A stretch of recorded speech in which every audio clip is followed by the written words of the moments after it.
म्हणून वेगवेगळ्या प्रकारच्या उपासना मी सांगत होतो. सात्विक उपासना, राजसी उपासना, तामसी उपासना. परंतु सात्विक उपासनेमध्ये असे अघोरी प्रयोग कुठेही सांगितलेले नाही. ज्याला ऊर्ध्वगती प्राप्त करायची असेल, ज्याला आपलं उत्क्रांती करायची असेल, ज्याला आपलं स्वतःचं कल्याण करायचं असेल, त्याने कधीही जीवाची हत्या करू नये. मी योगशास्त्राचा प्रसंग सांगत होता. योगामध्ये जे खेचरी मुद्रा आहे, त्या खेचरी मुद्रेमध्ये जे सांगितलं होतं गोमोज भक्षनित्यम पिबत अमर वारुणम, तर त्या ठिकाणी सांगितलं की जीभ त्या टाळूच्या छिद्रामध्ये घातल्यानंतर ती स्थिती त्याला गोमोस भक्ष म्हटलेलं आहे. आणि पिबत अमर वारुणिम, त्या ठिकाणी जे अमृत आहे त्याचा स्राव त्या जिभेवर होतो, त्याला अमर वारुणी म्हणतात. आणि अशा प्रकारची योग साधना जर पूर्ण झाली तर त्याला अमरत्व प्राप्त होतं, त्याची भूक ताण नाही शिवत. त्याचं वर्णन मौली ज्ञानेश्वर महाराजांनी केलं. भगवान दत्तात्रयांचं वर्णन करताना मौली ज्ञानेश्वर महाराज सांगतात, पहिले मेरूचे शिखरी एक योगी निराकारी, मुद्रा लावणी खेचरी प्राणायामी बैसला. हे खेचरी मुद्राबद्दल मी आपल्याला सांगत होतो. तर अशा प्रकारे मी कशाला सांगितलं की त्या ठिकाणी चंद्रामृताचं तळ आहे. चंद्रामृत आपल्या शरीरामध्ये आहे. गीतेत भगवान सांगतात, सोमो भूत्वा रसात्मका, वनस्पतीमध्ये जे रसतत्व आहे त्यामध्ये जे औषधी गुण आहेत ते चंद्रातून आलेले असतात. म्हणून आपण चंद्र सूर्यांना देवता मानतो. हे कृतज्ञ आहे. तसं ज्या माता पित्यांनी आपल्याला जन्म दिलेला आहे, संस्कार दिलेले आहे, त्यांच्या ऋणातून मुक्त होण्याकरता आपलं काहीतरी कर्तव्य आहे. म्हणून आपण पिंडदान करतो आणि पितरांना तृप्त करतो. गीतेच्या पहिल्या अध्यायामध्ये ज्यावेळेला दोन्ही सैन्याच्या मध्ये रथ नेऊन उभा करतात, भगवान अर्जुन म्हणते, प्रभो सेनयोरुभैर्मध्ये रथम स्थापयाम्यच्युत यावदेता निरीक्षेहम यद्दुकामान वसतान. दोन्ही सैन्याच्या मध्ये माझा रथ नेऊन उभा करा, मला पाहायचं आहे नेमकं कोण कोण माझ्या समोर आहे, कोणाकोणाशी मला युद्ध करायचं. आणि असं सगळं पाहिल्यानंतर अचानक अर्जुन म्हणतो मला युद्ध करायचं नाही. भगवान म्हणले, अर्जुन हे कसं काय? दोन्ही सैन्याच्या मध्ये रथ नेऊन उभा केला आणि तो युद्ध करायचं सैन्य, आता युद्धाची तयारी, लग्नाची तयारी झाली, वराळ लग्न मंडपात आले, ब्राह्मण सगळे आले, हा तो लग्नच करायचं नाही. असं नसतं का? अरे बोल करायचं नव्हतं आधी सांगायचं ना लग्न करायचं नाही म्हणून. सगळे रामदास स्वामी सगळं पळून झाला मध्ये. सगळी तयारी झाली, फक्त मंगलाष्टक बाकी राहिले म्हणून लग्न करायचं नाही. आता सगळी तयारी तिथं, युद्धाची तयारी, दोन्ही सैन्य दोन्ही बाजून तयार, आणि मला युद्ध करायचं नाही. म्हणजे का करायचं नाही? काही कारण सांगितलं. त्यापैकी एक कारण अर्जुनानं सांगितलं. काय सांगितलं? एवढे लोक मरतील, एवढ्यांच्या पत्नी विधवा होतील. हे लाखो लोक जर मेले तर लाखो स्त्रिया विधवा होतील नो. आणि त्याचा परिणाम प्रदूषंती कुलस्त्रिया, कुलस्त्रिया प्रदूषित होतील. स्त्री सुदुष्टासु वार्ष्णे जायते वर्णसंकर संकरो नरका एव कुलज्ञानम कुलस्य पतंती पितृ हेशाम दुप्त पिंडोदक क्रिया. हे अर्जुनाचे वाक्य आहे. वर्णसंकर कारक आहे, वर्णसंकर घडेल. आणि वर्णसंकर घडल्यानंतर काय होईल?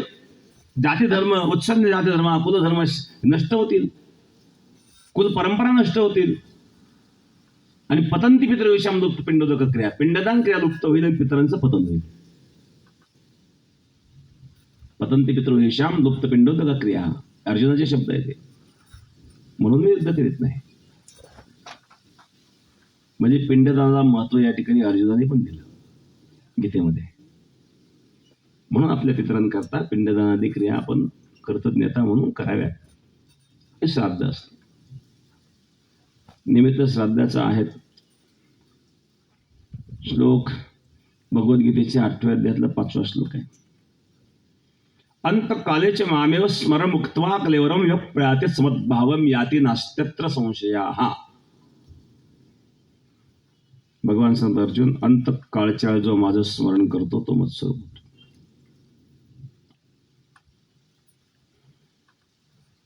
होतं का अंतकाळच्या नामस्मरण? काही लोक जीवनभर भजन करतात, म्हातारपणी भर करतात. होत नाही का असं? वस्तुस्थिती काही देव सुचत नाही त्यांना. प्राण प्रयाण समेक भवात व्यतिरेकाने प्रश्न केला. कृष्ण त्वदीय पद पंकज पंजरांते आद्दैव मे विशतुमान सराज हंस प्राण प्रयाण समेक भवात वित्तैः कंठ अवृद्धो निधो स्वर्ण कुतस्ते. कंठ अवृद्ध होतो प्राण प्रयाणाच्या वेळेला. कपात येतात. कधी कधी स्मृती भ्रंश होतो. स्मरण होत असते, अशा स्मरण करतात. भगवंत संतांत कळे माझं स्मरण करा. हे जीवन परमार्थ केला, म्हातारपणी काहीच नाही. एकदा परिस्थिती दुसऱ्या आश्रमात राहावं, तिथे सेवा करावं लागते. सेवा करण्याचं वय राहिलं नाही. कथा प्रवचन कधी केले नाही. आपल्या आपल्या मस्तीत भगवंताच्या चिंतनात राहिलं. कीर्तन प्रवचन केलं, कोणतरी शिष्य भेटतात. प्रवचन आम्ही कधी केलं नाही. काही गांजा पिणार असेल त्यांनाही गांजाळी शिष्य भेटतात, ते बरोबर सेवा करतात. हे काही केलं नाही म्हणजे आपण कधी गांजा पिलो नाही. गांजा पिणार बरोबर शिष्य भेटतात. त्याने कितीतरी पाहिलं नाही गांजाळी, पण त्यांनी खूप सेवा करतात लोक. आपण तेही केलं नाही. आश्रम केला नाही, त्याग मनामध्ये.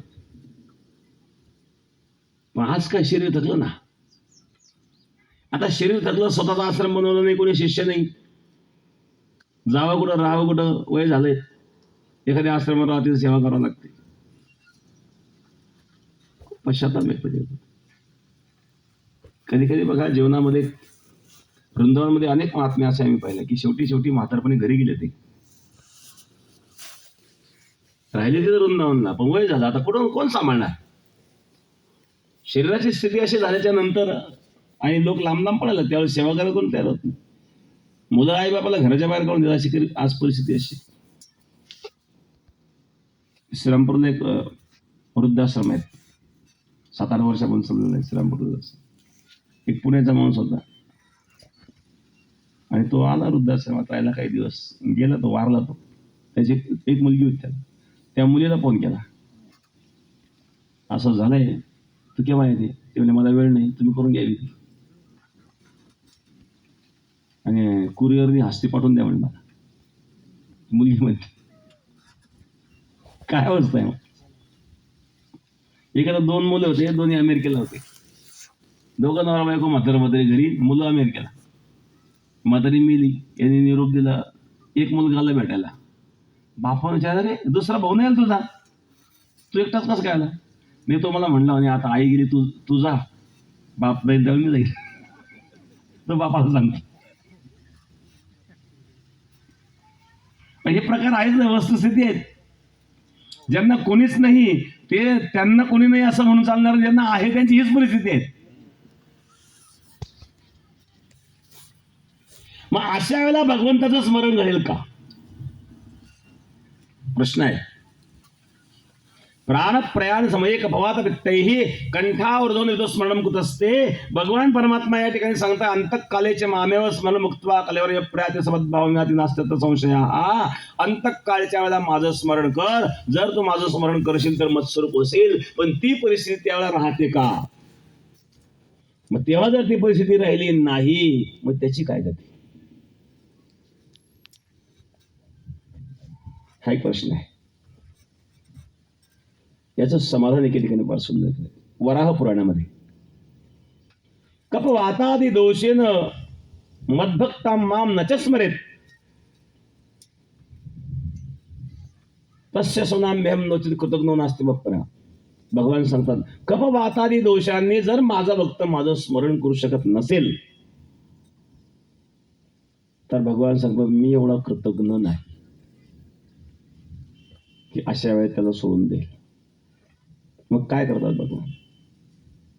भगवान सांगतात, जोपर्यंत तुला माझं स्मरण होईल तोपर्यंत तू माझं स्मरण कर. ज्या दिवशी तुला माझं स्मरण होणार नाही त्या दिवशी मी तुझं स्मरण करेन. भक्त ज्याप्रमाणे भगवंताचं स्मरण करतो त्याप्रमाणे भगवान देखील भक्ताचं स्मरण करत असते. हे यथामाम प्रपद्यन्ते तांस्तथैव भजाम्यहम्. भगवान सांगतात, अर्जुन जो मला जसा बसतो तसा मी त्याला बसतो. भक्त भगवंताला बसतोच नाही, भगवान सुद्धा भक्ताला बसत असतो. जोपर्यंत स्मरण होईल, जोपर्यंत भजन होईल तोपर्यंत कर, जोपर्यंत तीर्थयात्रा होईल तोपर्यंत कर. नाही जाय तर मी तुझ्याकडे. आलं नाही का भगवान भीष्माचार्यांकरता? भीष्माचार्य रणांगणात पडलेले होते. अर्जुनाचे बाण भीष्माचार्याच्या सर्व अंगाला होते. भीष्माचार्यांची अंतिम इच्छा होती भगवंताचं दर्शन झाल्याशिवाय प्राण सोडायचं नाही. भीष्माचार्यांना इच्छा मृत्यू होता. 57 दिवस भीष्माचार्य अर्जुनाच्या बाणावर होते. 57 दिवस. किती वेदना होत्या. का वेदना सहन केल्या होत्या? भगवंताच्या दर्शनाकरता. भगवंताचं दर्शन झाल्याशिवाय प्राण सोडणार नाही. रणांगणामध्ये भीष्माचार्य पडल्यापासून 57व्या दिवशी भगवान परमात्मा भीष्माचार्यांना भेटायला आले.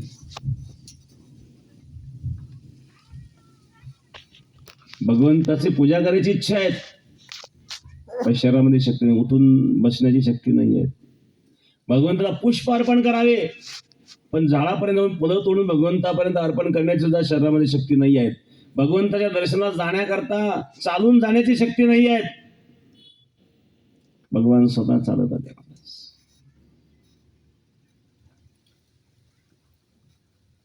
भीष्माचार्यांची इच्छा पूर्ण केली. देहांत काले तुम सामने हो, वंशी बजा के मन को लुभाते, यही गीत गाकर मैं तन नाथ त्यागो, गोविंद दामोदर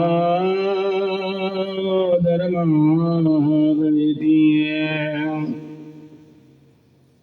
हे प्रवांत समाजाचं दर्शन. इतना तो करना स्वामी, जब प्राण तन से निकले, गोविंद नाम लेकर तब प्राण तन से निकले. श्री गंगा जी का तट हो, यमुना का बंसी बट हो, मेरा सावरा निकट हो, जब प्राण तन से निकले. जब कंठ प्राण आवे, कोई रोग ना सतावे, यम दर्शना दिखावे, जब प्राण तन से निकले. इतना तो करना स्वामी, जब प्राण तन से निकले. अंत समयाला भगवंताचं दर्शन व्हावं इच्छा. जन्म जन्म मुनी जतन कराई, अंतराम काही रावत नाही. काहींचे जन्माचे जन्म गेले, सर्वांनाही सफलता नाही. भीष्माचार्यांना ती सफलता मिळाली. अंत समयाला भगवान परमात्मा आहे. भीष्माचार्य रणांगणात पडलेले आहेत. पुष्प वाहू शकत नाही. भीष्माचार्यांनी भगवंताची स्तुती केली.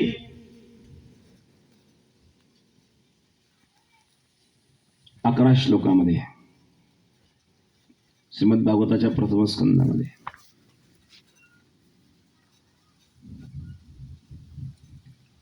त्रिभुवन कमलम तमालवर्णम रविकर गौरवम ब्रह्मदानी वपुरल ककुलांध्रतानुनाद्यम विजय सचीरतिरस्तुविनवत्या. हे प्रभू, तुम्ही किती सुंदर आहात. या त्रिभुवनामध्ये तुमच्यासारखं सुंदर कोणी नाही आहे.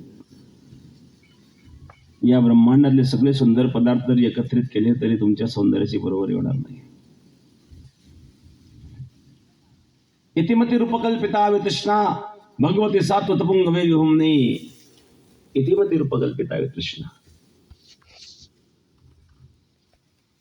भगवान भीष्माचार्य सांगताय भगवंताला, माझी एक कन्या आहे,